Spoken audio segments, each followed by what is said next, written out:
we got to talk about a great story that's happening right now in Major League Baseball, and that's the Baltimore Orioles. They Woo! just continue to. I know you like that too. I knew that. I saw Sam pop on the chat. I knew he loved that.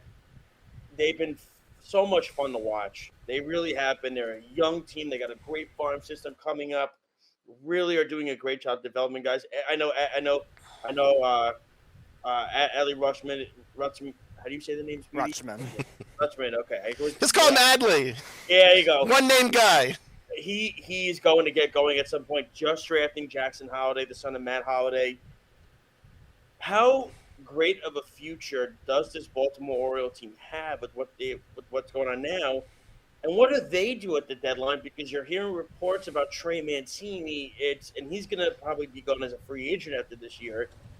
Do they hang on for it for one, or do they say, maybe we could get something back for him? Maybe no, we're not going to win the World Series this year, but if we make the playoffs, it's a great experience for these young kids. I think when you look at the brain trust, they kind of got to this point by being cynical, coldly logical, systematic about how they've gone about putting a team back together. And I expect that if they get an interesting offer for Mancini, I think they do trade him because they do have outfield depth in the minors. You look at their high minors. One of the things that amazes me is that when I reran the Zips projections that I do, when I ran them for the Orioles mid-season, 14 of the 15 top prospects going into the season had better projections at mid-season than at the start of the season, which was just shocking because that's quite a lot of, coin flips that turned out right.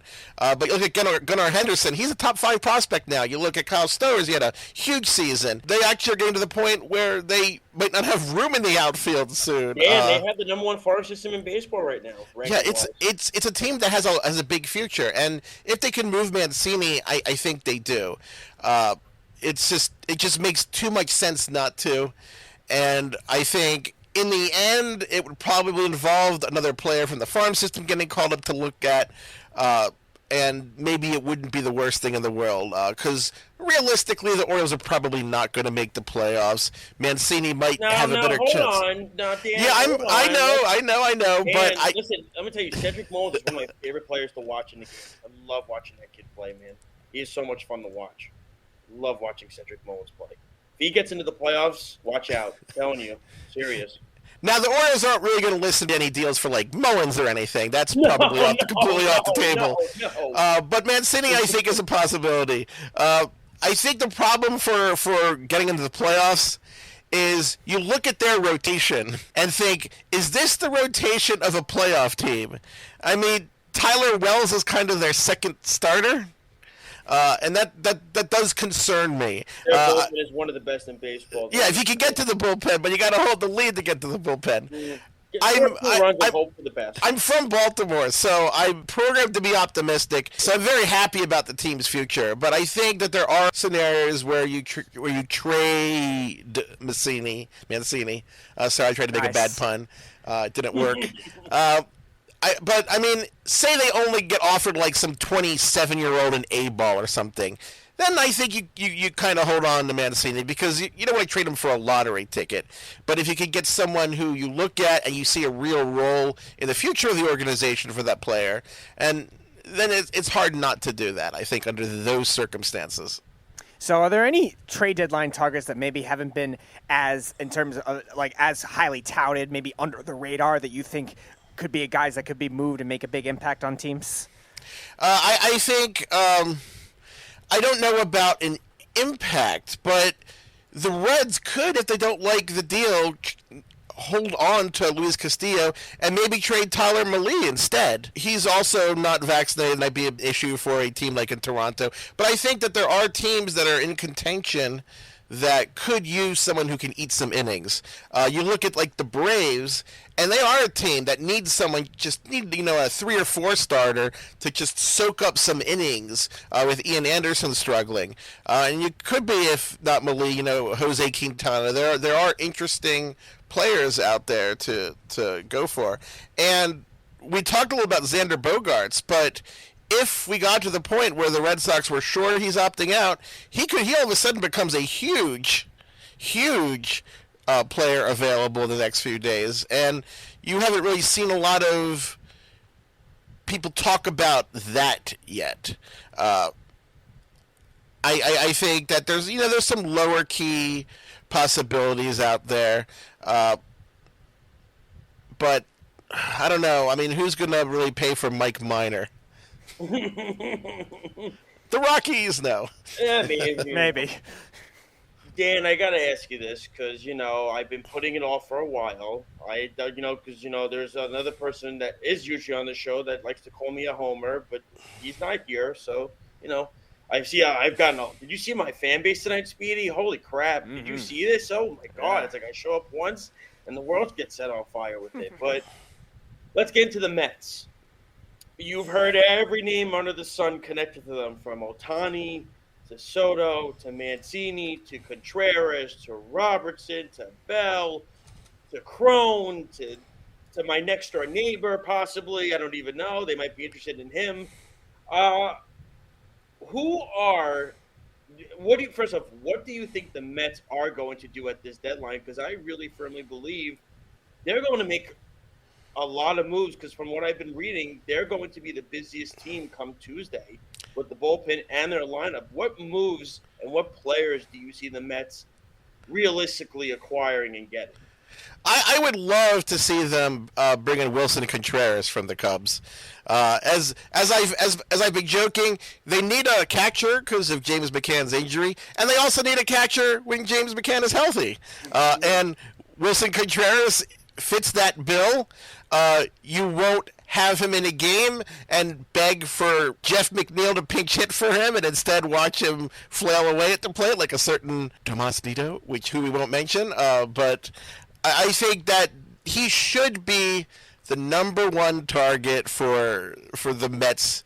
And, they have swung deals, the two teams in the past, just last year. I think that I think he's just their number one guy. And then, of course, bullpen depth. Bullpen depth is a really big issue. Now, really quick before Speedy goes, do you find it getting maybe a catcher, though, as great as Contreras is, because he's right now arguably this year the best catcher in baseball this year, numbers-wise. Do you find, though, getting a catcher in the middle of the year to be kind of a troublesome thing, trying to get used to the pitching staff with only about 2 months in the season before the playoffs? That kind of mess things up a little bit and scare some with the chemistry? I mean, that's a concern, but you also look at it compared to what's the best way to improve a team? It's fixing the deepest hole. And I think you look at the lineup, and probably the biggest hole, I would argue, is catcher. Contreras does have a record with handling pitchers well. Pitchers come in and out all the time. You trade a pitcher to a new team, they get a new catcher anyway. I think that the payoff is worth the risk. And it doesn't mean that you can't go after whatever relief pitchers become available. Like if you say you're going to bring in, I don't know, a slightly revitalized Daniel Hudson or something. Nothing in a Contreras trade would probably prevent any of those things from happening. So I want to mention, because pitching has been going to be the thing that's been traded a lot outside of the top players, but you also mentioned somebody like Trey Mancini. I've always said that a lot of times the right-handed hitting market is not always prioritized as much. Do you see that kind of thing being different at this trade deadline with a lot of the names we brought up? I don't think so. I think the problem with the deadline is always going to be you're limited to a few players, like to who's there in any year. In any year, what's actually out there can vary. Like if you're looking for a shortstop this year, it's not a deep group at all. I mean, you're essentially going after Jose Iglesias, or of course Xander Bogaerts if that should happen. But otherwise, failing that, I mean, you look at a team like the Cardinals, and even more than Juan Soto, they could use the Juan Soto pitching equivalent. But there is no Juan Soto pitching equivalent out there available by trade. So you have to kind of go with what's out there.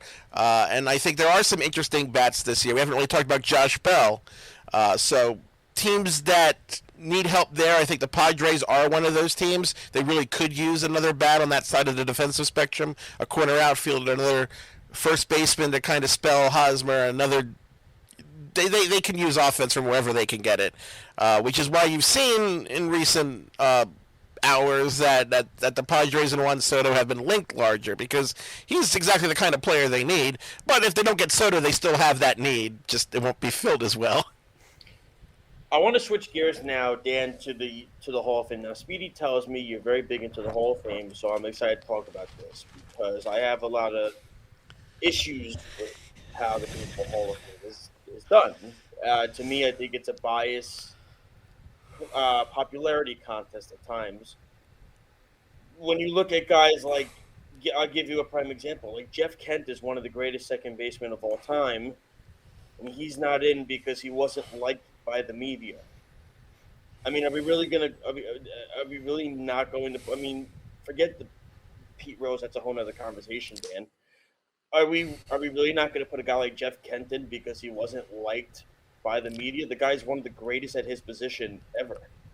I think generally speaking, as the voting crowd for the Hall of Fame changes, it's gotten better. But you still see a lot of guys vote on grudges and just weird, bizarre reasons. It always perplexed me that, because, if Kevin Brown had been more liked, he would have gotten more votes for Hall of Fame induction than he actually did. And that's such a weird thing to me. I can't imagine voting. I don't get my ballot for a couple more years, but I can't imagine voting for a player because I liked them or I didn't like them.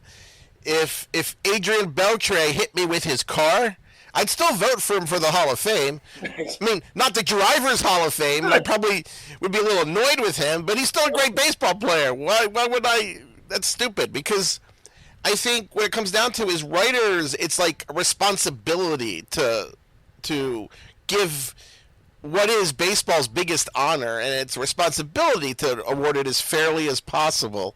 And when you don't do that, you're making it kind of about yourself rather than about the honor. And that just every year when the Hall of Fame is announced, I'm always pissed about some things, or one of those weird ballots that has like Omar Vizquel and nobody else on it, and I just want to flip over a table. People say, Dan, don't care about the Hall of Fame. I'm like, well, I can't not care about the Hall of Fame because I'm a baseball fan and I love baseball, and I want to see great players get an honor worthy of their accomplishments. So I do tend to find the Hall an extremely frustrating not accomplishment, just a frustrating situation. My colleague Jay Jaffe, also at Fangraphs, writes quite a bit about the Hall also. I know he has quite a few frustrations about the whole process, especially how they changed the Veterans Committee this year. Yeah, so I was going to ask about the philosophy of voting. Now, granted, we've seen some older players get in too, but it's just the classes as a whole just aren't being as big. Now, how much do you think that will change with these newer voters too? And also, how does the controversy in the game go and impact it in comparison to the numbers, you being a numbers guy especially? I think that it will change because when you look at it, newer voters tend to have larger ballots. Among first-time voters, you don't see as many 1, 2, 3 guy ballots. If in every theoretical ballot, if I had been a voter, I think that it pretty much would have been 10 every year, and I'd still be cutting guys off. I think what fans don't always realize is that the Hall of Fame has never been that exclusive. You go back to some years in the 30s, and 25% of the plate appearances of players, like I think 1937 was the peak year, 25% of plate appearances from position players were by Hall of Famers, which is absolutely unreal. There's like, oh, too many people are being inducted today. I'm like, no, if you watched the game in 1937, every fourth at bat, you saw a Hall of Famer at the plate. And I think that what happens is you get into this weird situation where you're honoring players when they're not around to actually get to appreciate it. Everyone thought Ron Santos should have been in the Hall of Fame. He was a great player, and they finally induct him into the Hall of Fame when he's not around to appreciate it. And I do place a priority on honoring players while they're alive. I think there should be more focus on correcting the mistakes of the 80s and 90s than say go back again and take another look at the 20s and 30s, because what it comes down to is those guys are gone, but Lou Whitaker can still get honored. It frustrates me just beyond belief.